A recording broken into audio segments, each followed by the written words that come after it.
और एक बहुत महत्वपूर्ण गुण है, क्या है? ईर्ष्या से मुक्त थे, इससे द्वेष नहीं करते।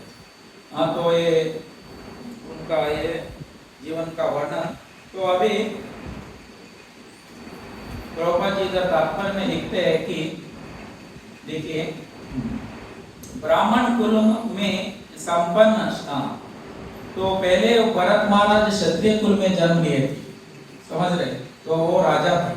हाँ, तो देखिए अब अभी ब्राह्मण कुल में संपन्न क्षत्रिय अथवा वैश्य कुल में जन्म लेने का शुभ अवसर प्रदान किया जाता है।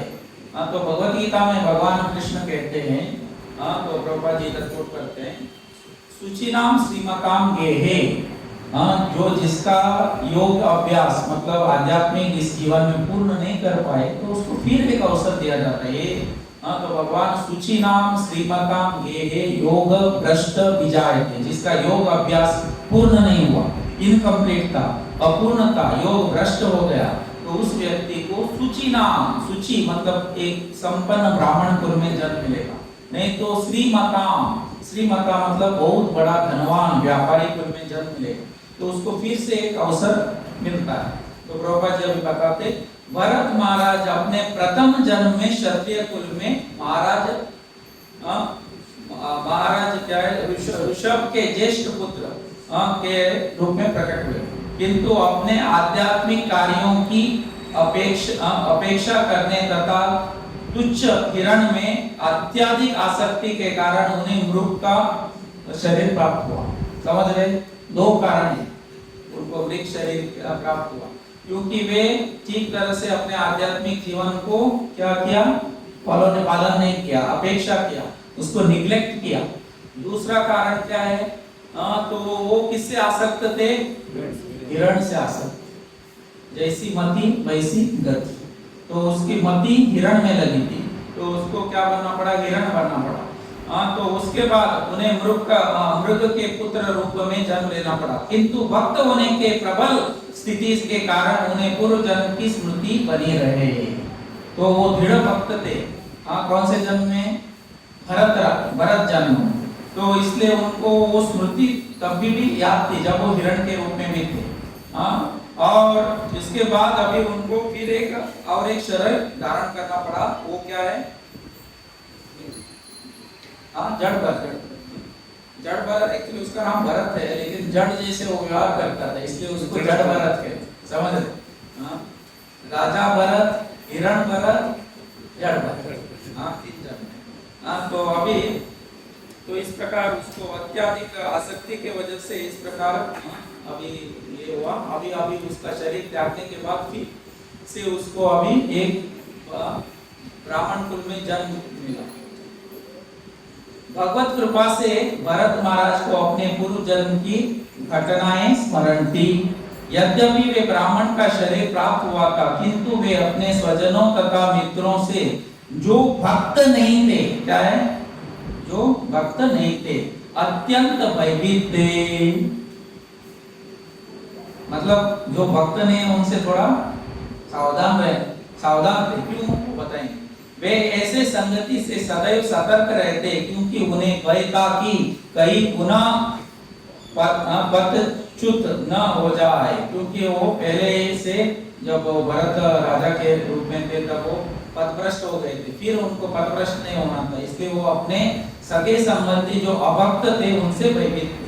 परंतु वे जन्मता से समक्ष उन्माद मतलब पागल, जड़, अंधे तथा बहरे के रूप में प्रकट हो रहे थे। वो बहरे नहीं थे, अंधे नहीं थे, लेकिन ऐसा बर्ताव करते थे। दूसरे लोगों उनसे बात करने की चेष्टा न करें।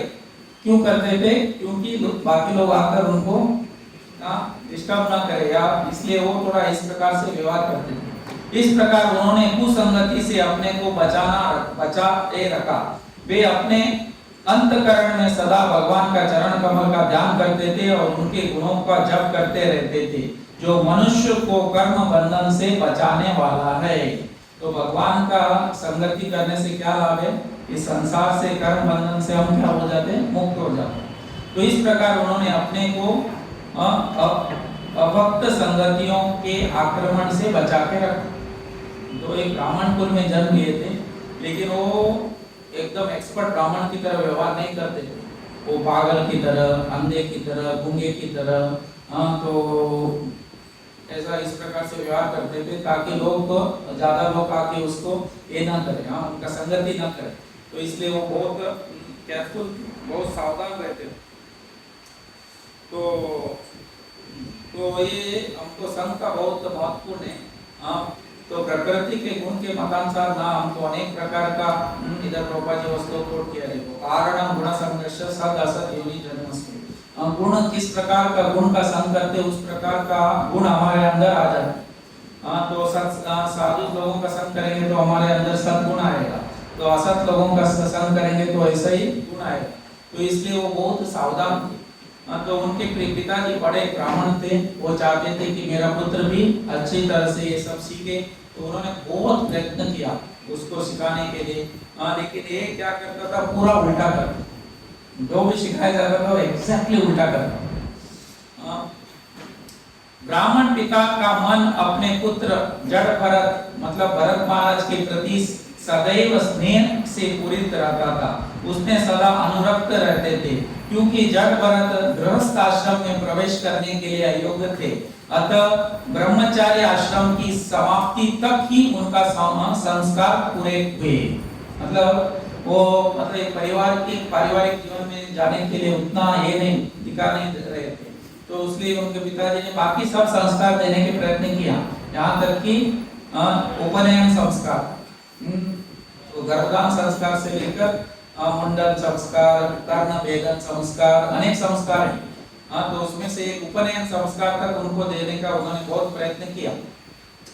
यद्यपि जड़ भरत अपने पिता की शिक्षाओं को मानने के अनाकानी करते, तो भी उस ब्राह्मण ने यह सोचकर कि पिता का कर्तव्य है कि अपने पुत्र को शिक्षा दे, जड़ भरत को स्वच्छ रहने तथा प्रक्षालन करने की शिक्षा दी। तो हर एक पिताजी का कर्तव्य होता है अच्छे संस्कार बच्चों को दो देने का। तो बहुत प्रयत्न किया, लेकिन ये थोड़ा कुछ भी सब कुछ उल्टा करते थे। अभी क्या करते थे वो आगे वर्णन किया है।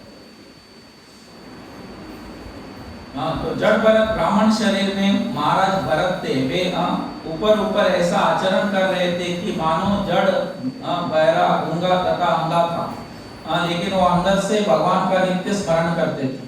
तो लेकिन सिर्फ बाहर से इस प्रकार का व्यवहार करते थे। तो उनके पिताजी ने उनको बहुत प्रयत्न किया। तो ये बहुत महत्वपूर्ण कर्तव्य है पिताजी का, या ताकि उनको आध्यात्मिक प्रगति के मार्ग पर मार्गदर्शन करें।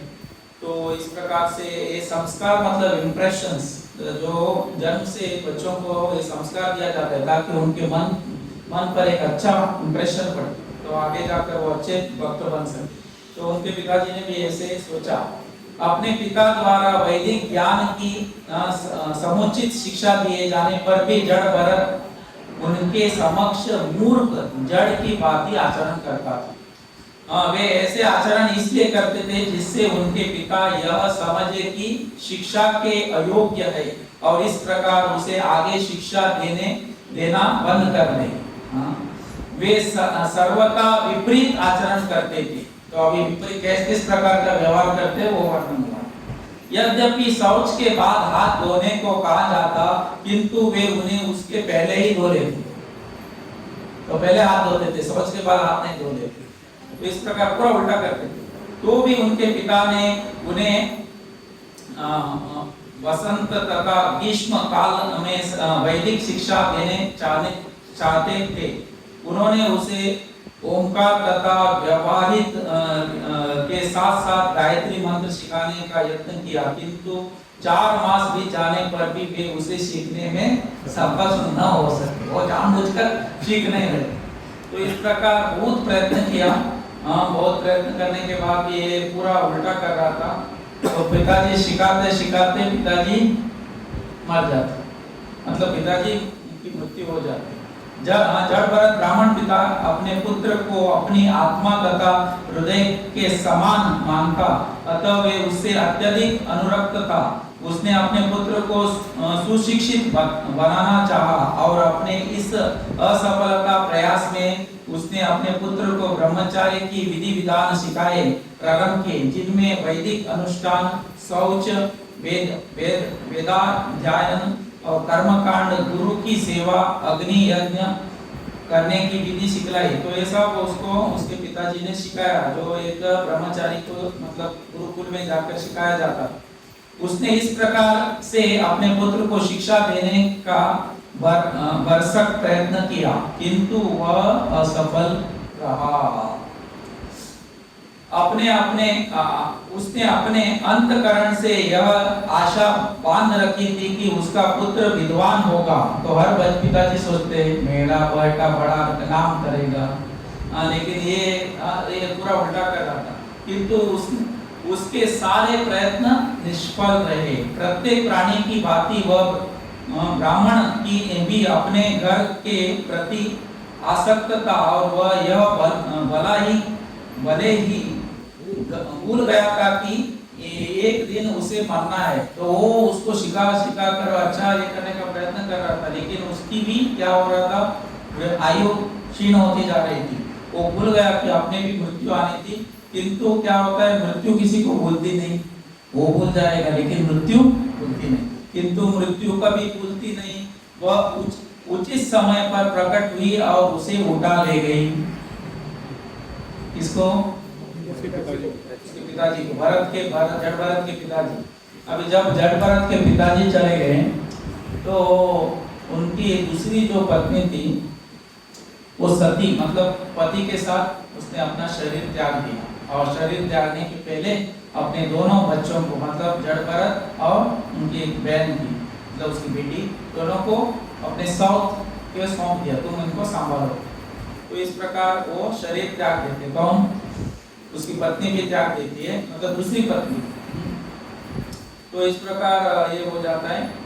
उसके बाद पिता की मृत्यु के बाद जड़ भरत के 9 सौतेले भाइयों ने उसे जड़ तथा बुद्धिहीन समझकर उसके पूर्ण शिक्षा प्रदान करने के उनके पिता के प्रयत्न छोड़ दिया। तो इसको बहुत पिताजी प्रयत्न कर रहे थे, क्या है, डल है करके उन्होंने, उनके भाइयों ने उसको छोड़ दिया। जड़ भरत के ये भाई तीनों वेदों ऋग, साम तथा यजुर्वेद में पारंगत थे। वो त्रिवेदी थे, मतलब 3 वेद जानने वाले थे। कौन? 9 भाई। वे सकाम कर्म को अत्यधिक प्रोत्साहन देते थे, किंतु वे 9 भाई ईश्वर की भक्ति सेवा से तनिक भी परिचित न थे। वो लोग भक्त नहीं, वे कर्म कांडी थे, कर्म करने में वो सब एक्सपर्ट थे, लेकिन भगवान की भक्त नहीं थे। फलस्वरूप वे जड़ भरत की सिद्ध अवस्था को नहीं समझ सके। तो जड़ भरत की अवस्था को वो नहीं समझ सके, उनका शिक्षण बंद किया। अब ये वो उनको खेत की रक्षा करने में लगा देते।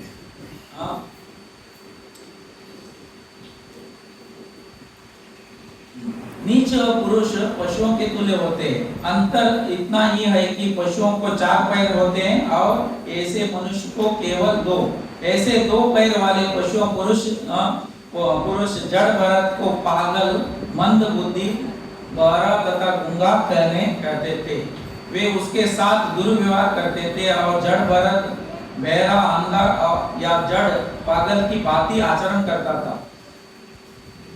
न तो वह कभी प्रतिवाद करता, न ही उन्हें आश्वासन करने का प्रयत्न करता था कि वह ऐसा नहीं था, मतलब वो तुम अंधा है या गूंगा है बोला तो कुछ नहीं बोलता था, जैसा सब ना। तो यदि कोई उसे कुछ कारण चाहता तो वह उसकी इच्छा के अनुसार कार्य करता था, मतलब जैसे जिसने कार्य करने को बोला वैसा करता था। उसे भिक्षा या मजदूरी से अथवा अपने आप जो भी भोजन मिलता, चाहे वह थोड़ा हो, स्वाद हो, बासी हो या अस्वाद हो, वो ग्रहण करता था। मतलब जो भी भिक्षा से या कुछ मजदूरी करके जो मिलता था वो खा के संतुष्ट होता था। वो कभी ये नहीं करता था कि ये अच्छा नहीं है, ये स्वादिष्ट नहीं है, ऐसे नहीं, उसे ग्रहण कर लेता था। वह इंद्रिय तृप्ति के लिए कभी कुछ नहीं खाता था, क्योंकि वह पहले से क्या है, देहात्म बुद्धि से मुक्त था। मतलब वो पूरी तरह से मुक्त था, शरीर में था लेकिन शरीर के परे था। तो इस प्रकार वो अपना व्यवहार कर रहा था। कौन? जड़भरत। तो इसलिए उसके भाई लोगों ने उसको क्या किया, इसको खाने के लिए कुछ कसरत करता है करके इसको खेत रक्षा करने में लगाया। वह भक्ति के दिव्य भावना से पूर्ण था, परंतु देहात्म बुद्धि से उठने वाले द्वंद्वों से सर्वथा अप्रभावित रहता था, और वास्तव में उसका शरीर सांड के समान बलिष्ठ था और उसके अंग प्रत्यंग दृष्ट पुष्ट थे। उसे न तो सर्दी गर्मी या बायर वर्षा का प्रभाव नहीं पड़ता था, मतलब वो काम ही सोता था, उसको कुछ इफेक्ट नहीं होता था ठंडी का गर्मी का। तो उसके हम तो इस प्रकार ये जड़भरित भरत का व्यवहार था। तो वह जमीन पर लेटा रहता था। वह अपने शरीर में न तो कभी तेल लगाता न कभी स्नान करता था। शरीर मलिन होने के कारण उसका ब्रह्म तेज क्या हो रहा था पता नहीं चल रहा था। इसका ब्रह्म तेज मतलब वो उसके आध्यात्मिक जो तेज है वो बाहर नहीं दिखता था, क्योंकि वो बाहर से इस प्रकार से व्यवहार कर रहा था। उसके केवल एक गंगा कौपिन और एक यज्ञों पवित्र पहना रखा था, जो काला पड़ गया था, मतलब उसने ज्यादा वस्त्र भी नहीं था उसका। तो एक जनेवा था और एक छोटा वस्त्र, तो इतना था। और वो क्योंकि स्नान भी नहीं करता था, उसका जनेवा भी क्या हो गया था, पूरा काला पड़ गया था। तो इसलिए वो कौन है क्या है कुछ पता नहीं चल रहा था उसके केवल। तो इस प्रकार यह जानते हुए भी वह ब्राह्मण कुल में उत्पन्न है, लोग उसे ब्रह्म बंधु तथा अन्य नामों से पुकारते थे। इस प्रकार भौतिकवादी लोग द्वारा अपमानित एवं उपेक्षित होकर वह ईश्वर इधर उधर घूमता रहता था। तो लोग क्या है उसको ब्रह्म बंधु मतलब क्या है, ब्राह्मण कुल में जन्म लिया लेकिन ब्राह्मण के गुण जिसके अंदर नहीं है उसको ब्रह्म बंधु कहते। बंधु मीन्स फ्रेंड, मित्र, ब्राह्मण का मित्र या ब्रह्म बंधु। उसी प्रकार जो क्षत्रिय कुल में जन्म लिया उसके लिए अंदर क्षत्रिय का वो ये नहीं है, तो गुण नहीं है, तो उसको क्षत्र बंधु कहते। तो इस प्रकार इसको लोग ब्रह्म बंधु कह के पुकारते थे। तो इस प्रकार वो कई समय तक इस प्रकार उसका जीवन चलते रहा। तो उसके बाद उसको एक दिन क्या करते वो लोग, खेत की रखवाली में लगा देते। जड़भरत केवल भोजन के लिए काम करता था। उसके सौतेली भाइयों ने इसका लाभ उठाकर उसे कुछ भोजन के बदले में खेत में काम करने में लगा दिया, किंतु उसे खेत में ठीक से काम करना भी की विधि नहीं मालूम नहीं, ज्ञात न थी। न उसे ज्ञात था कि कहाँ मिट्टी डालना या अथवा कहाँ भूमि के समतल या उच्च नीच रखा जाए, मतलब कि कहाँ गड्ढा मार के ऊपर करना, कहाँ नीचे करना, मट्टी को किस प्रकार से करना, कुछ मालूम नहीं था। और जो भी उसको दिया जाता था वो काके संतुष्ट। भाई उसे टूटे चावल मतलब काना, कली, दान की भूसी, गुना अनाज तथा रसोई में बर्तनों की जली हुई कुराचन दिया करते थे। मतलब जो खाने के लायक नहीं थे वो उसको देते थे, वो उसको भी खाता था। किंतु वह इन सबको प्रसन्नता पूर्वक अमृत के समान स्वीकार कर लेता था। उसे किसी प्रकार की शिकायत न रहती थी और वो इन सब चीजों को प्रसन्नता पूर्वक खा लेता था। तो मतलब उसको कुछ इस पर कुछ ये नहीं था, किसी कुछ ऐतराज नहीं करता, क्योंकि वो पूरा आध्यात्मिक इसमें था। तो उसमें उसको क्या द्वंद्व भेद नहीं करता है, क्या अच्छा है क्या बुरा है। जब हम भौतिक स्तर पे रहते हैं सब भेद होता है, तो पूर्ण आध्यात्मिक स्तर पे रहने पर भी इस प्रकार भेद नहीं करता। तब एक घटना होती। तो इस प्रकार वो अभी खेत रखी रखवाले करते हुए रात में बैठे, कौन? जड़भरत। तब कुछ डाकू लोग आते हैं। तब एक उस समय पुत्र की कामना से डाकुओं का एक सरदार जो शूद्र कुल का था, किसी पशु तुल्य जड़ मनुष्य की भद्रकाली पर बलि चढ़ाकर उपासना करना चाहता था। तो उसको पुत्र नहीं थे, इसको ये डाकू। तो वो सोचता कि अगर मैं भद्रकाली दुर्गा देवी को एक पशु तुल्य मनुष्य, मनुष्य नहीं पशु तुल्य मनुष्य को बलि चढ़ाऊं तो काली देवी खुश हो जाएगी और मुझे पुत्र देगी। तो ऐसे वो सोचकर एक पशु तुल्य मनुष्य को ढूंढ रहा। ये शास्त्र में इस प्रकार करना नियम नहीं है, ये अपने मनोकल्पित शास्त्र ना उनका मनोकल्पित कर रहे थे। ये निम्न श्रेणी का लोग था, यथा शूद्र था, तो मतलब उनके अंदर कोई संस्कार नहीं थे। अपनी भौतिक कामना की पूर्ति के लिए देवी काली या भद्रकाली जैसे देवियों का उपासना करते हैं। तो भगवत गीता में ऐसे लोगों का वर्णन है, कामस्तैस्ते ऋतज्ञान प्रपद्यन्ते अन्य देवता तम तम नियम आस्ताय। काम मतलब भौतिक इच्छा पूर्ण करने के लिए ये लोग देवताओं के पास जाते हैं। कामस्तैस्ते ऋतज्ञान, उनके ज्ञान चोरी हुआ है, उनकी बुद्धि भ्रष्ट हुई है, ऐसे लोग ये देवताओं के पास जाते, तम तम नियम, अपना अपना नियम से कुछ देवता का पूजा करते। तो ये व्यक्ति क्या कर रहा था, तो वो एक मनुष्य को बलि चढ़ाना चाहता था और जो पशु के समान था। तो कभी कभी इस प्रकार से लोग करते हैं। सामान्य रूप में ऐसे व्यक्ति चुनते हैं जो मंद बुद्धि या उनका होता था, तो अच्छा मनुष्य को ऐसा चढ़ाया नहीं जाता, लेकिन ये शास्त्र में ऐसा नहीं था। तो इस डाकू ने क्या किया था, पहले ऐसे एक व्यक्ति को पकड़ के लाया था और उसको बलि चढ़ाने के लिए लेके आया था, लेकिन वो आदमी भाग गया। अभी वो दूसरा आदमी को ढूंढ रहे, अभी वो जड़ भरत को पकड़ने वाले। डाकू के सरदार ने बलि के लिए एक नर पशु पकड़ा, किंतु वह बचकर निकला भागा, और सरदार ने अपने सेवकों को उसे ढूंढने के लिए आज्ञा दी। देखो, जब कोई पशु को भी मारा जाता है ना, उसको भी समझता है।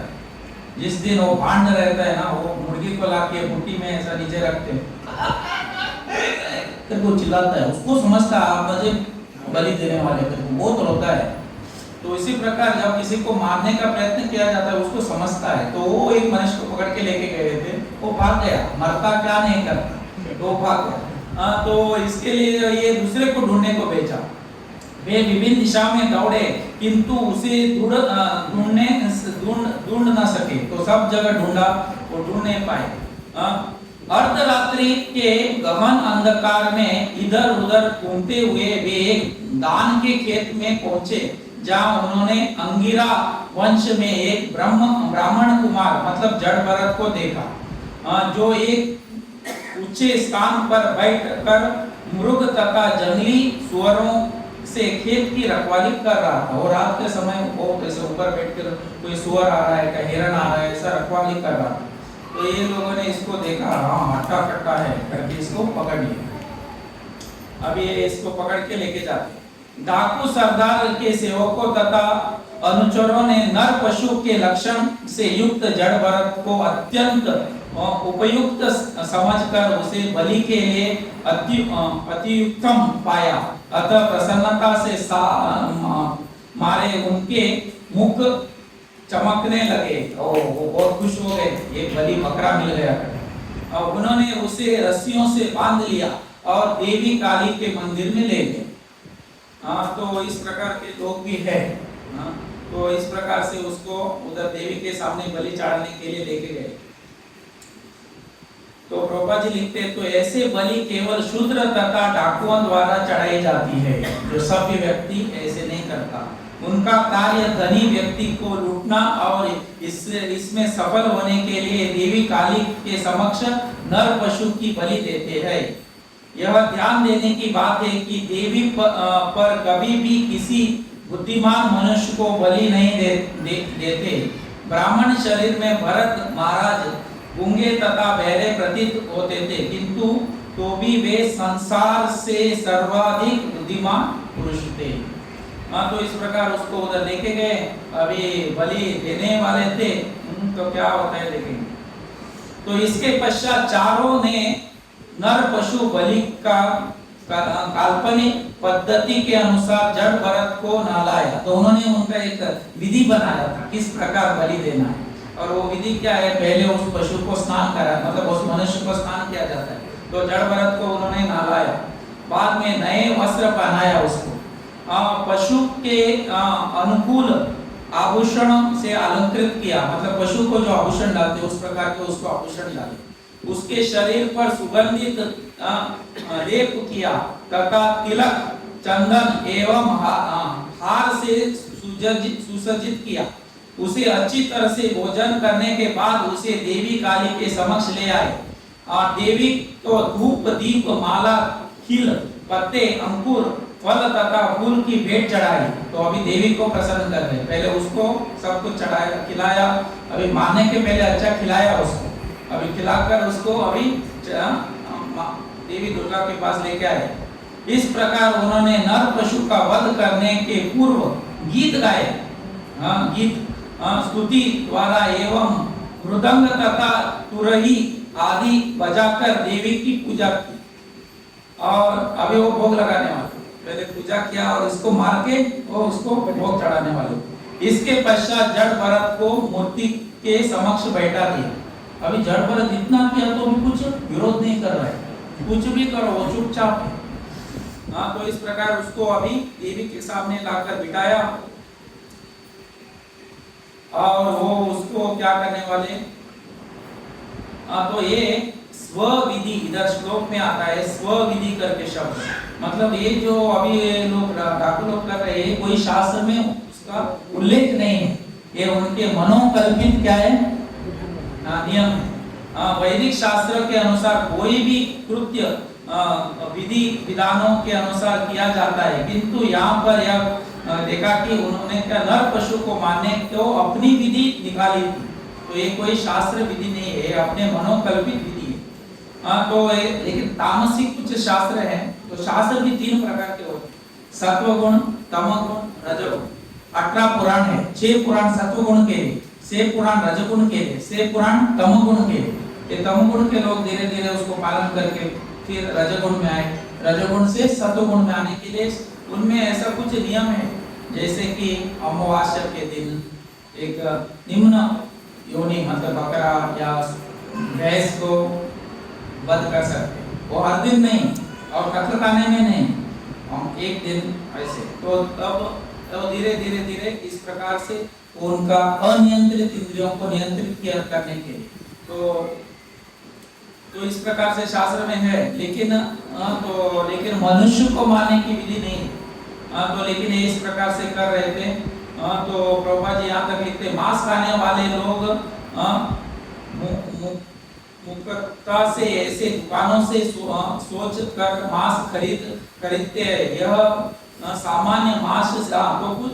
और प्रभुपाद जी एक उदाहरण देते हैं, कलकत्ता में कोई एक दुकान है, उसका नाम है काली प्रसाद या दुर्गा का प्रसाद करके, और जिस दुकान में वो मांस मिलता है वो लोग सोचते हैं क्या दुर्गा का प्रसाद है, सामान्य मांस नहीं है, ऐसा कुछ नहीं रहता है। प्रभुपाद जी उधर लिखते हैं मांस खरीदते हैं और यह सामान्य मांस के भिन्न और देवी काली का प्रसाद करके वो मानते हैं। तो देवी काली के समक्ष बकरे या इस प्रकार के पशु की बलि का उल्लेख शास्त्र में है ना, तो लेकिन वो जैसे सामूहिक हत्या शास्त्र में नहीं बताया गया। तो ये झूठ है उन लोगों के लिए, धीरे धीरे से वो ऊपर उठे। वो क्या है, कंसेशन है, लाइसेंस नहीं, क्या है कंसेशन। जिनकी जीवा पर नियंत्रण नहीं है तो उनको कंसेशन है, ठीक है 15 दिन में या महीने में एक बार खाओ, वो उसको कंसेशन है, लेकिन लाइसेंस नहीं। और उसको मारने के पहले उसके कान में बोलना है माँ हंस मैं तुमको मार रहा हूँ, माँ हंस, और अगले दिन में आप मुझे मारो, मतलब मैं बकरा बनूंगा, इस प्रकार उसका।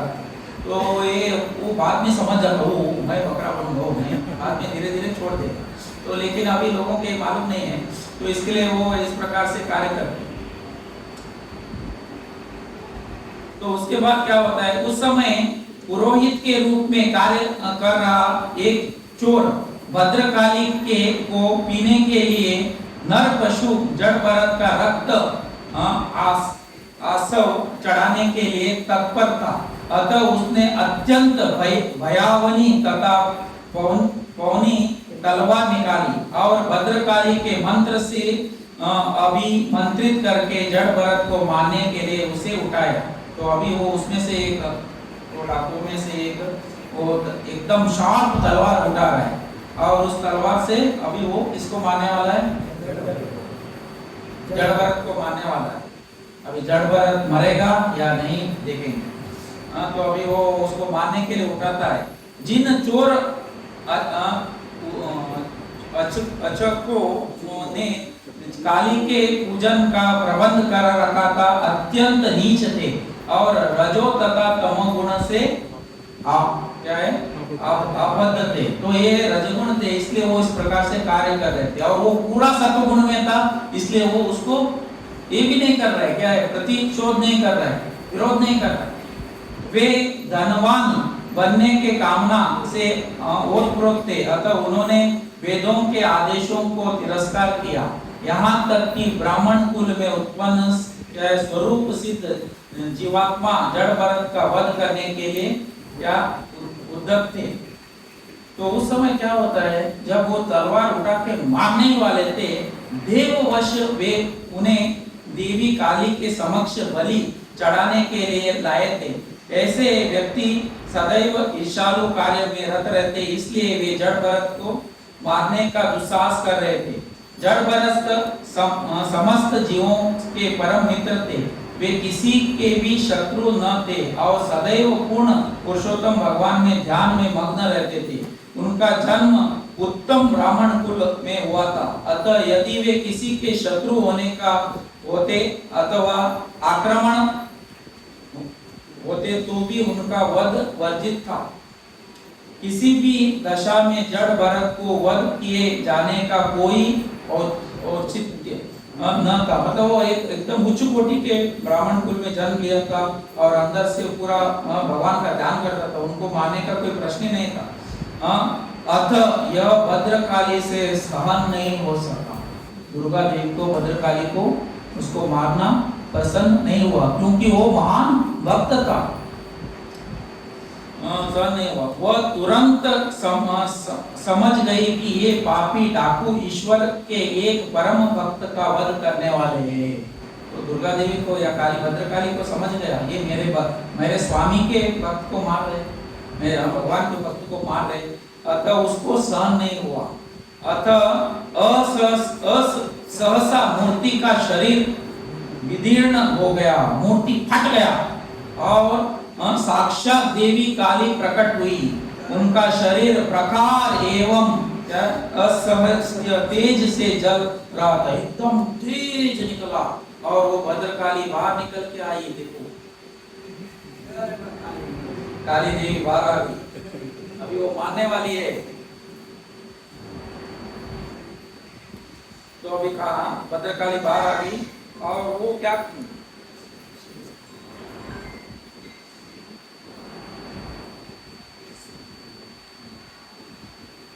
तो प्रभुपाद जी इधर बताते हैं,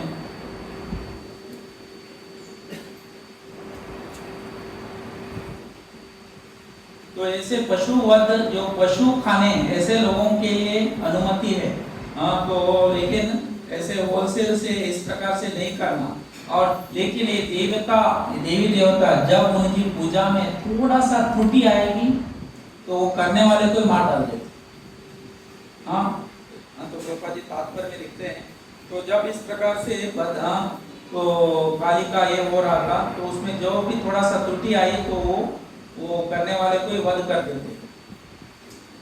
और इधर बताया जाता है कि क्योंकि इस ब्राह्मण का तेज इतना तेज था इसके अंदर, जड़ भरत का, उसके तेज से भद्रकाली पंक्चर हो गई। प्रभुपाद जी तात्पर्य में लिखते हैं, उसका ब्राह्मण तेज से भद्रकाली एकदम ये हो गई और वो उससे देवी बाहर आ गई और वो उन सबको अभी वध करने वाली। किए गए अत्याचारों को न सहन कर सकने के कारण क्रुद्ध देवी काली ने अपनी आंख चमकाई और अनेक कराल वक्र दांत दिखाया। तो अभी वो भद्रकाली शांत रूप से खड़ी थी, जैसे वो मारने वाले थे वो बाहर आई और उसके भद्रकाली का दांत देखा अपने गोकर्ण में है। जब ये गोकर्ण में भद्रकाली मंदिर है, देखो इसके एकदम इसके दांत है। रावण को भी दिखाया था। तो वो भद्रकाली ने इस प्रकार अपना दांत उसके एकदम भयानक दांत थे, उन्होंने अत्यंत भयावह रूप धारण कर लिया, मानो समस्त सृष्टि का संहार करने का उद्यत हो। वो बलि वेदी से तेजी से कूदी, तो बलि वेदी मतलब वो ऊपर अपने सिंहासन से कूद के जहाँ वो उसको बलि दिया जा रहा था उधर से वो कूद के नीचे आ गई। तुरंत ही उन चोरों अचकों के सिर उसी तलवार से काट लिया जिससे वह जड़ भरत का वध करने वाले थे। उनका तलवार लेके उनको ही मार दिया। और तो सिर्फ वो मारने वाले को मारा नहीं, वो पूरा जितना उनका ग्रुप था सबको मार दिया। तो वे तेजी से कूदा और उनको मार डाला।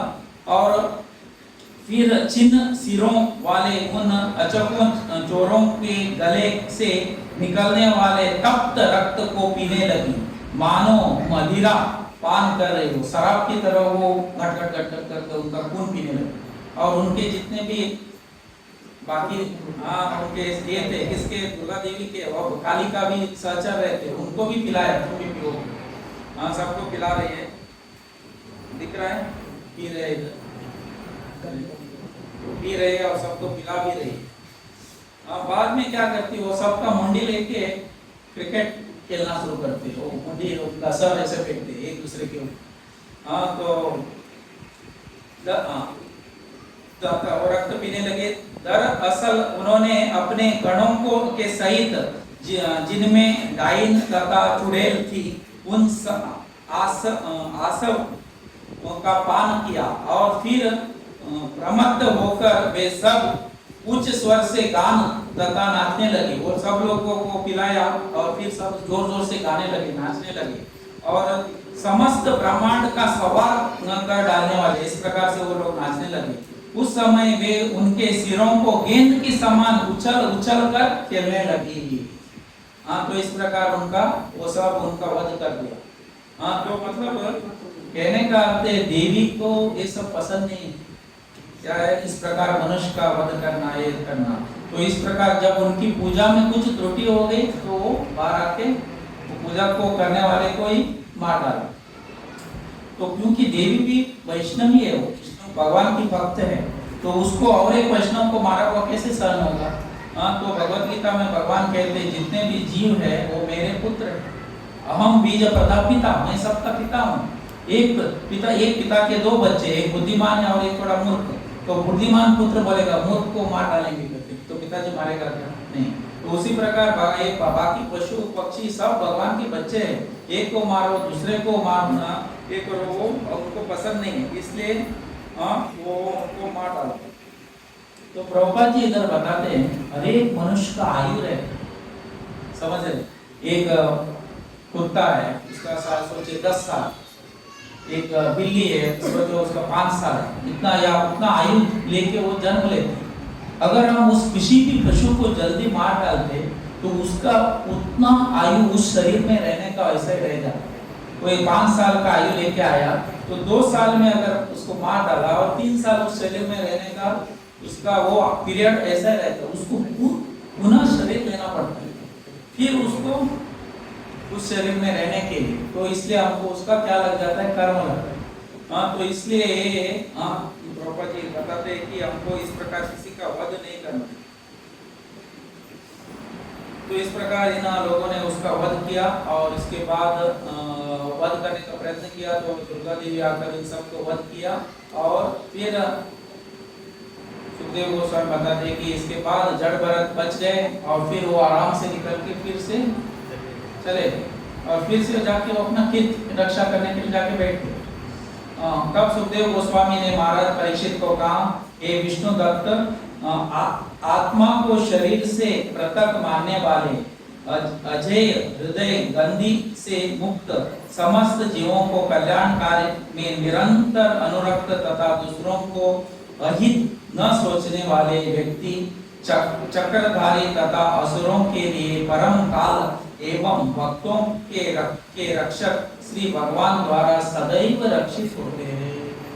तो भक्त को प्रयत्न नहीं करना है अपने रक्षा के लिए, उसको अपना भक्ति अच्छी तरह से करना है, भगवान उसकी रक्षा करे। जैसे अमरीश महाराज को इन्होंने एक बाल निकाल के मारने का प्रयत्न किया, किसने? दुर्वासा ऋषि ने, उन्होंने कुछ नहीं किया, वो भगवान पर याद करते रहे। भगवान से ने सुदर्शन चक्र छोड़ा, उस असुर को मारा, फिर वो जिसने छोड़ा उसके पीछे लग गया। उसी प्रकार अभी भद्रकाली को के सामने उसका वध करने का प्रयत्न किया, तो काली ने भी उनका वध कर दिया। तो इस प्रकार भगवान का भक्त को हमेशा भगवान क्या करते हैं, सुरक्षा करते हैं। भक्त सदैव भगवान के चरण कमल का शरण ग्रहण करते हैं। फलतः सिर काटने का अवसर आने पर भी वे सदैव क्या है, अक्षुब्ध रहते हैं। यह उनके लिए तनिक भी विस्मयकारी नहीं होता। तो भक्त के लिए कोई आश्चर्यजनक नहीं है, तो भगवान उनकी रक्षा करते हैं। तो एक बार ना विदेश में ऐसा ही प्रवचन चल रहा है, वो गल्फ कंट्रियों में सब ऐसा प्रवचन जब चल रहा है, क्लोज रूम पैक होता है, क्योंकि वो सब बाकी ऐसा ओपन नहीं कर सकते। तो अचानक उधर वो सीआईडी लोग आ गए, मतलब ये करने के, तो उनको लगा कि वो लोगों को जिनको प्रवचन दिया जा रहा था वो सब ऐसे चोर डाकू लोग थे, और जो प्रवचन करता था वो इसका उनका साधु था। उनको लगा कि ये भी चोर का लीडर है, वो क्योंकि इनको उपदेश दे रहा है, तो उसको अरेस्ट करने के लिए वो आए। अभी क्या करना, जैसे वो उनको पकड़ने आए वो अंधा हो गया, उनको कुछ दिखा नहीं, तो फिर उसको वापस जाना पड़ा। मतलब भगवान भक्त का रक्षा करते, तो उसको कुछ भी दिखा नहीं होता। तो ये सच्ची घटना है। तो इस प्रकार मतलब कहने का अर्थ है कि भगवान अपने भक्त को हमेशा रक्षा करते। तो इस प्रकार इन्होंने जड़ भरत का अभी रक्षा हुआ, तो जड़ भरत निकल के चले जाते। अभी क्या होता है, जड़ भरत उधर से निकल जाते हैं, तो फिर खेत में जाकर फिर बैठ जाते हैं। तो उस समय उधर सौराष्ट्र उस प्रांत का राजा था, तो वो पालकी में बैठकर लेके जा रहा था।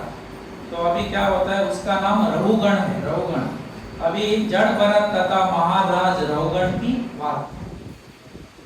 तो क्या होता है, अभी उसको पालकी में बिठाकर राजा को लेके जा रहे थे, लेकिन क्या हो रहा था, जो पालकी उठा रहा था उसमें एक व्यक्ति बहुत थक गया, वो पालकी को उठा नहीं पा रहा। तो तब वो लोग सोच रहे किसी और एक को ढूंढना है, तो उनको मिलता है चढ़ता। सुखदेव गोस्वामी आगे बोले, हे राजन, इसके बाद सिंधु तथा सौवीर प्रदेश का शासक रघुगुण कपिलाश्रम जा रहा था। जब राजा के मुख्य गहार मतलब पालकी पालकी को उठाने वाले विषुमती के तट पर पहुंचे, तो उन्हें एक और गहार मतलब उठाने वाला का आवश्यकता हुआ। अतः वे किसी ऐसे व्यक्ति की खोज करने लगे और देववश उन्हें जड़ भरत मिला। और जड़ भरत को लगा कि अच्छा हट्टा कट्टा है, इसको ले जाए, ये पालकी को उठा सकता। उन्होंने सोचा कि वह तरुण और बलिष्ठ है और इसके अंग प्रत्यंग सुदृढ़ है। यह बैलों तथा गधों की तुल्य बोझा ढोने के लिए अत्यंत उपयुक्त है। मतलब हट्टा स्ट्रॉन्ग दिखाऊं। ऐसे सोचते हुए यद्यपि महात्मा जड़ भरत ऐसे कार्य के लिए सर्वथा अनुपयुक्त थे, तो भी कहा, तो वो ऐसे कार्य करके आदत भी नहीं था उनको, तो लेकिन उन्होंने बिना झिझक के पालकी ढोने के लिए उन्हें बाध्य कर दिया। चलो उठाए, उठो उठो, आ जाओ, पालकी उठाओ। इधर प्रांत का राजा है, तो राजा का कार्य करना है, आपको उठो करके उसको उठाए, और वो चुपचाप उठे और चले पालकी उठाने लगे। लेकिन वो बाकी लोगों की तरह चल नहीं रहे। बाकी लोग बिना देखे चलते थे पालकी उठा, लेकिन ये 3 कदम आगे देखता था। तो 3 फुट आगे तक देखता था। नीचे एक चिमटी है तो भी वो साइड से जाता, तो साइड से जाने से पालकी हिलता रहता। तो इस प्रकार से वो चलते। किंतु अपने हिंसक भाव के कारण जड़ भरत पालकी को ठीक से नहीं ले जा रहे थे, क्योंकि वो हिंसा नहीं करना चाहते। जैसे ही वे आगे बढ़ते तो हर 3 फुट पहले वे देखते के लिए रुक जाते थे। तो अभी एक स्टेप डालते और 3 फुट आगे क्या देखते, और एक स्टेप डालते और 3 फुट आगे क्या देखते। कोई चिमटी पर पाव तो नहीं पड़ रहा है, परंतु वे अन्य गहारों से तालमेल नहीं पड़ रहे थे। तो अब जब ये पालकी उठाना है चारों को, ये चार पालकी था, चारों को एक समान चलना होता है। तो एक आगे दौड़ेगा, एक धीरे आएगा, तो पालकी ठीक से नहीं होता है। तो लेकिन ये तीन लोग एक तरह चल रहे थे, ये तो ये विपरीत चल रहा था। पर फलतः वे अन्य कारणों के दाम, इसके कारण पालकी हिल रही थी। अतः राजा रघुगण को तुरंत गहारों से पूछा, मतलब उन पालकी ढो रहे थे उनको पूछा, तुम लोग इस पालकी को ऊंची नीची करके क्यों लिए जा रहे हो? अच्छा हो यदि उसे ठीक से ले जाओ। अभी पहली बार वो थोड़ा ठीक तरह से बोल रहा है राजा। तो देखो, तो इस प्रकार बोलने के बाद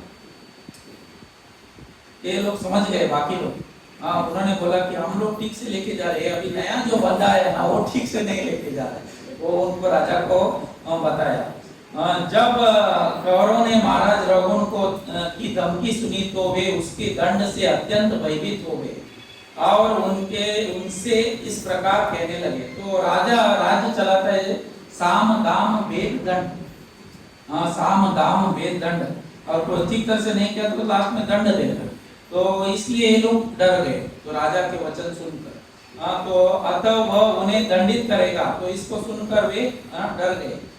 तो इसको डर के उन्होंने कहा कि हे स्वामी कृपया ध्यान दे कि हम अपने कार्य करने में तनिक भी असावधान नहीं है। हम बहुत सावधानी से पालकी को ढो रहे, लेकिन हम इस पालकी को आपकी इच्छानुसार निष्ठा से ले जा रहे हैं, किंतु यह व्यक्ति जिसे हाल ही में काम में लगाया है, अभी न्यू रिक्रूट किया है ना, ये व्यक्ति ठीक से नहीं काम कर रहा है, तेजी से नहीं चल पा रहा है। अतः हम उसके साथ पालकी ले जाने में अक्षम है, तो हम उसके साथ नहीं लेके जा रहे क्योंकि ये धीरे चलता है। तो इसके लिए हम आगे जाते हैं, पीछे इसकी पालकी हिल रहा है।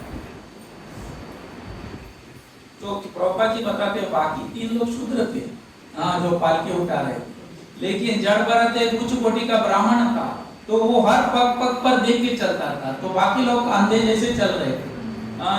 शूद्रों को किसी अन्य जीव का दया नहीं होता, तो किंतु वैष्णव कभी शूद्र के समान आचरण नहीं करता। अतः जब भी शूद्रों एवं ब्राह्मण वैष्णव को एक साथ मिलाया जाए तो क्या होगा? कर्तव्य पालन में असफलता अवश्य होगा, क्योंकि वो कैसा भी काम करके जाएगा, एक काम करते समय दो तीन तोड़ के भी जाता है, क्योंकि वो सावधानी से काम नहीं होता है। तो उसको कुछ झाड़ काटने को बोला तो पेड़ भी काट देता है, तो कभी उसको फोटो थोड़ा साफ करने को बोला तो एक फोटो भी तोड़ देता है, क्योंकि वो सब असावधानी, क्योंकि उसको काम हुआ तो बस सावधानी नहीं रहती। तो इस प्रकार इसलिए उनके साथ काम करना बहुत मुश्किल हो। शूद्र धरती पर चल रही चिंटियों पर परवाह किए बिना पालकी ले जा रहे हैं, जबकि जड़ भर शूद्रों के समान व्यवहार नहीं कर सकते, इसलिए वह कठिनाई उत्पन्न हुई। तो पालकी ढोने में कठिनाई उत्पन्न हुई। तो अभी राजा को क्रोध आता है। राजा रघुगण दंड से भयभीत कहारों के वचन का अभिप्राय समझ रहा था।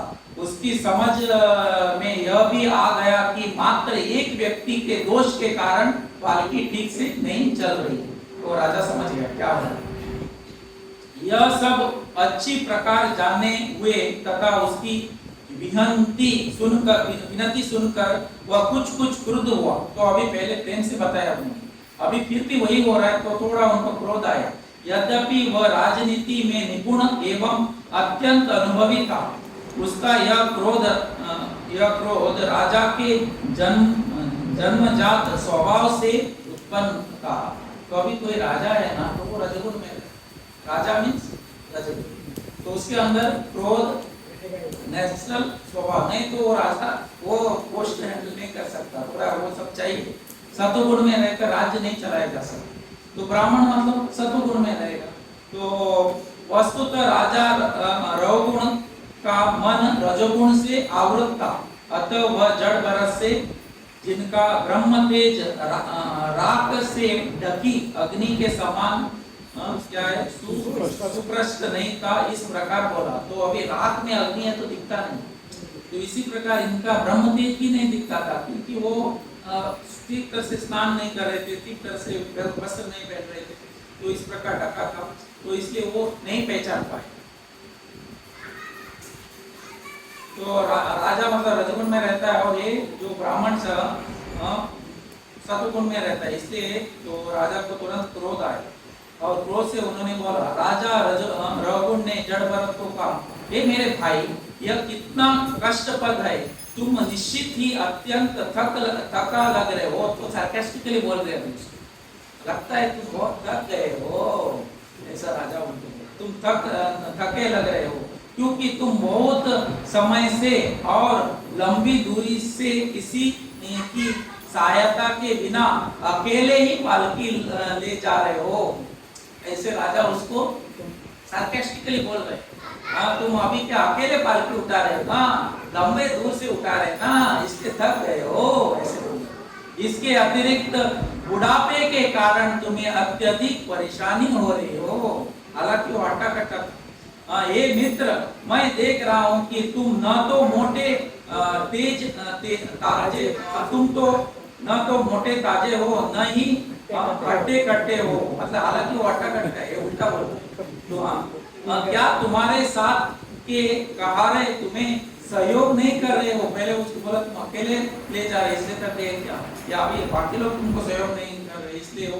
इस प्रकार राजा उसको क्या है, थोड़ा सार्केस्टिकली बोल के उसको थोड़ा ये करना चाहता।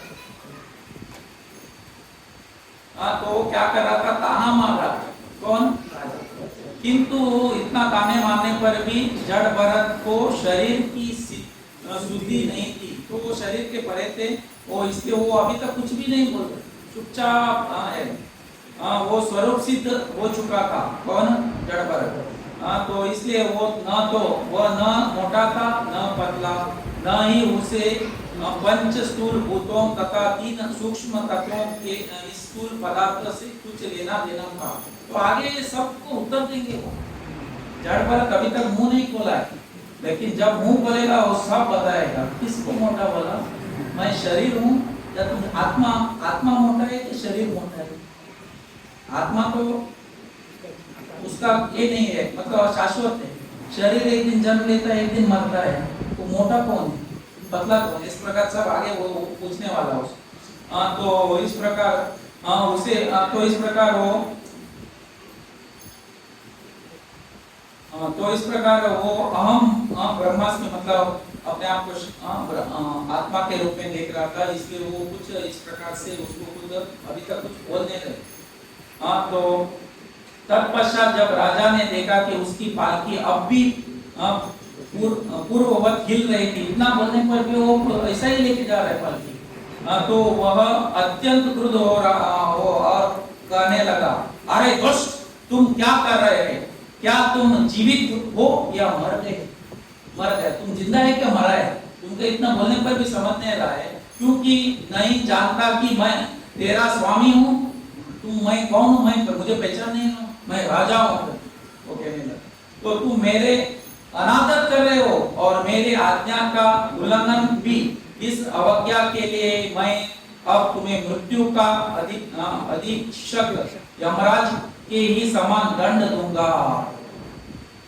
मैं तेरा सही उपचार किए देता हूँ, तुम्हारा मैं ठीक ठाक क्या करता हूँ, उपचार करूंगा, जिससे तुम होश में आ जाएगा और ठीक से काम करेगा। इस प्रकार राजा भी उसको डांटने लगा। तो इस प्रकार डांटने के बाद अभी भरत महाराज बोलते हैं, अच्छा तुम अपने आप को राजा समझता है? आगे बोलेगा, मैं भी एक जमाने में राजा हूँ, आज मैं पालकी उठा रहा हूँ, एक जमाने में मैं भी राजा हुआ करता। राजा रघुन अपने को राजा समझने के कारण देहात्म बुद्धि से ग्रस्त था और भौतिक प्रकृति के राजा तथा रजो तथा तमो गुण से प्रभावित था। दंभ के कारण उसने जड़ भरत को अशोभनीय वचनों से जड़ भरत महान भक्त और श्री भगवान के प्रिय धाम थे। यद्यपि राजा अपने आप को बड़ा विद्वान मानता था, किंतु वह न तो महान भक्त की स्थिति से और न उसके गुणों से परिचय था। जड़ भरत तो साक्षात भगवान के परम धाम थे और अपने हृदय में ईश्वर के स्वरूप को धारण करते थे। वे समस्त प्राणियों के प्रिय मित्र थे और किसी प्रकार के देहात्म बुद्धि को नहीं मानते थे। अतः वे मुस्काए और इस प्रकार बोले। अभी पहली बार जड़ भरत बोल रहे, अभी वो कहने, अभी एक कौन जड़ भरत, ब्राह्मण उवाच, ब्राह्मण मतलब जड़ भरत हो। महान ब्राह्मण जड़ भरत ने कहा, हे राजन तथा वीर, आपने जो कुछ व्यंग में कहा है उसको सब समझ रहे हैं, ऐसा नहीं कि वो कहा, आप मुझे व्यंग से कहा है वह सचमुच मीठा है, ठीक है, सचमुच ठीक है। ये मात्र पूर्ण शब्द नहीं है, क्योंकि शरीर तो यह ढोने वाला है, शरीर द्वारा ढोया जाने वाला भार मेरा नहीं है, क्योंकि मैं तो आत्मा हूँ। तो शरीर द्वारा जो मैं उठा रहा हूँ मैं आत्मा हूँ। आपके कथन में तनिक भी विरोधाभास नहीं है, क्योंकि मैं शरीर से भिन्न हूँ। मैं पालकी को ढोने वाला नहीं हूँ, तो वह तो शरीर है, मेरा शरीर पालकी उठा रहा है, मैं तो पालकी को उठा नहीं रहा हूँ। इसलिए मैं मोटा मैं पतला नहीं हूँ, मैं कौन हूँ, मैं आत्मा हूँ। हाँ, इस प्रकार वो कहने का। निस्संदेह जैसे आपने संकेत किया कि पालकी ढोने में मैंने कोई श्रम नहीं किया है, क्योंकि मैं शरीर से पृथक हूँ। तुमने कुछ कष्ट नहीं किया, मैं श्रम नहीं किया, क्योंकि मैं कौन हूँ, मैं आत्मा हूँ, आत्मा को श्रम नहीं होता है। तो इस प्रकार वो उसको उत्तर देने लगे। आपने कहा कि मैं दष्ट पुष्ट नहीं हूँ, ये शब्द उसी व्यक्ति के सर्वथा अनुरूप है जो शरीर तथा आत्मा का अंतर नहीं जानता, क्योंकि दष्ट पुष्ट शरीर होता है, आत्मा के लिए लागू नहीं होता है। शरीर मोटा या दुर्बल हो सकता है, किंतु कोई भी बुद्धिमान यह बात आत्मा के लिए नहीं कह सकता, आत्मा दष्ट पुष्ट है, आत्मा मोटा है, पतला है, नहीं कह सकता है। तो इस प्रकार वो कहने लगा।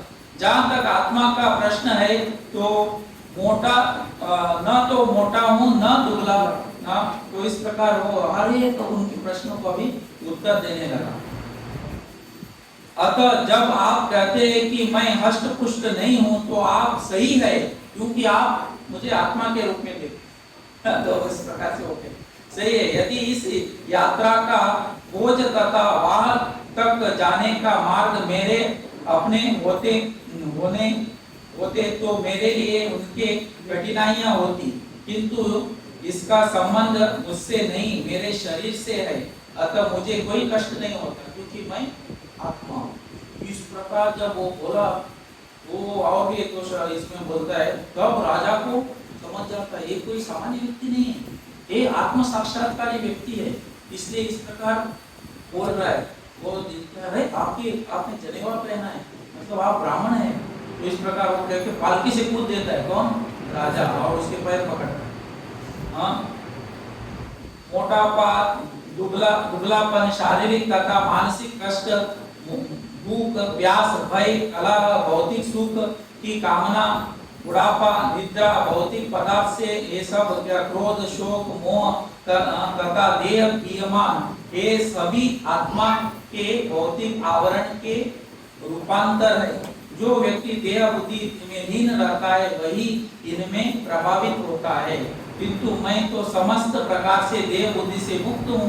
बलत मैं तो न तो मोटा हूँ न पतला, न ही वह सब जो आपने मेरे संबंध में कहा है। तो समझ रहे, मैं अपने आप को शरीर नहीं मानता हूँ, मैं कौन हूँ, आत्मा हूँ। इसलिए आपने जो भी कहा है तो सब गलत है। तो इस प्रकार वो उसको बोलने लगे। तो अर्जुन भी इसी प्रकार पहले बोल रहा, मैं युद्ध नहीं करूंगा, वो मरेंगे, ये मरेंगे। तो भगवान उसको बोलते, आप पंडित की तरह बात कर रहे हो और शोक कर रहे हो शरीर के लिए, जो शरीर मरने वाला है। प्रज्ञावानां स भाषसे गतासुन अगतासुनं च नानु सोचति पंडित, अपने आप को पंडित सोच रहे। तो भगवान इधर ये भी उसी प्रकार उसको बोल रहे, तुम बड़े बड़े बोल रहे हैं, तुम मोटे हो, तुम बोलते हो, तुम वो वजन उठा नहीं पा रहे हो, बहुत करते हो, लेकिन किसको बोल रहे हो, मैं आत्मा हूँ, आत्मा न तो थकता है नहीं हो। इस प्रकार जब उसको ये सब बताया ना, तो और कहते राजन आपने वृता ही मुझ पर जीवित होने पर मृततुल्य होने का आरोप लगाया। मैं जिंदा हूँ और आप बोल रहे मैं मरा हूँ कर। इस भौतिक संबंध में मैं इतना ही कहना चाहता हूँ कि ऐसा सर्वत्र है, क्योंकि प्रत्येक भौतिक वस्तु का अपना आदि तथा अंत है। जिसने भी भौतिक शरीर धारण करा है उसको एक दिन मरना है। आपका यह सोचना कि मैं राजा तथा स्वामी हूँ और इस प्रकार आप द्वारा मुझे आज्ञा दिया जाना भी ठीक नहीं है, क्योंकि ये पद अस्थाई है। आप अपने को राजा सोच रहे और मुझे आपका सेवक सोचकर, स्वामी आप है सोचकर मुझे इस प्रकार बोल रहे हो, लेकिन आपका एक पद भी शाश्वत नहीं है। आप शाश्वत राजा नहीं बनने वाले। आज आप राजा है और मैं आपका दास हूँ, किंतु कल स्थिति बदल सकती है और आप मेरे दास हो सकते हैं और मैं आपका स्वामी बन सकता हूँ। ये नियति द्वारा उत्पन्न अस्थायी परिस्थितियां है। तो इस प्रकार जब वो राजा को सुना तो राजा तुरंत ये सब जान जाता है और तुरंत ऊपर से नीचे कूद जाता है और जड़ भरत का चरण को पकड़ता है और उनसे क्षमा याचना करता है। मुझे क्षमा कीजिए, आप कौन है बताइए, आप कौन, भगवान है क्या, आप दत्तात्रेय है क्या, आप कौन है, मुझे समझ नहीं रहा है। तो इस प्रकार उनको कहता है और उसके बाद रघुगुण उसको उपदेश देते और उसको मैं कौन हूँ बताते। मैं भी एक जमान में आपकी तरह राजा, आज आप राजा है तो मैं, आप सौराष्ट्र और इधर का राजा है, मैं पूरा विश्व का राजा हूँ। लेकिन आज मुझे इस प्रकार का शरीर धारण हुआ। तो इस प्रकार उपदेश बहुत लंबा 2-3 अध्याय में उपदेश देते, तब वो राजा सब समझ जाता है अपनी गलतियों को और वो कहता है मैं ब्राह्मण श्राप से डरता हूँ और मैं इंद्र से नहीं डरता हूँ, शिव जी से नहीं डरता हूँ, लेकिन ब्राह्मण के श्राप से मैं बहुत डरता हूँ। तो इसलिए आप मुझे क्षमा कीजिए करके इस प्रकार वो ये करता है। तो इस प्रकार बाद में राजा भरत महाराज उसको उपदेश देते और फिर उसका इस प्रकार है आगे और भी 2-3 अध्याय हैं। तो मैं कहने का अर्थ है कि ये परिस्थितियां बदलेगी। आज राजा कल प्रजा या अपने सेवक राजा भी बन सकता है। तो इसलिए इन स्थितियों से हमको अहंकार नहीं करना है और हमारा आगे भी इस प्रकार एक जन्म के बाद एक जन्म, अब जिस प्रकार हमारी चेतना है उस प्रकार हमको शरीर धारण करना पड़ता है। भाव ही भव कारणम, जिस प्रकार की भावना है उस प्रकार का भाव इस भव सागर में आना पड़ता है। समझ रहे, भागवत में लिखा है। तो इसलिए हमको कृष्ण चेतना, अपनी चेतना को भगवान में स्थिर करना पड़ेगा, तब हम इस भव सागर से निकल सकते हैं। नहीं तो जहाँ हमारी चेतना स्थित है उस प्रकार हमको अगला जन्म मिलता है। तो चैतन्य महाप्रभु इस कथा को 100 बार सुनते थे। कितने बार? 100 बार। ये और प्रहलाद। तो इसलिए बहुत महत्वपूर्ण जब महाराज भरत की कथा है। तो 3 जन्म लेना पड़ा, राजा भरत, हिरण भरत, जड़। तो उसके बाद वो इस संसार से मुक्त हुए। तो संत तुकाराम महाराज कहते हैं हम इस संसार में एक योनि कोटि फेरी, एक योनि में कोटि बार फेरी मारते हैं। कभी इस प्रकार का कुत्ता, कभी उस प्रकार, उनका नाम तो मुझे आता नहीं, कभी डॉलमेट और ये वो अनेक कुत्ते बने, कभी अनेक प्रकार का कीड़ा बने, अभी मानव शरीर में आया। तो इसमें हम इस संसार से निकल सकते हैं। तो हमको बहुत सीरियसली और सिंसियरली भक्ति को जीवन में फॉलो करना है, पालन करना है, तब हम भवसागर से मुक्त हो सकते। हरे कृष्णा कृष्ण कृष्ण हरे हरे, हरे राम राम राम हरे। ग्रंथ श्रीमद्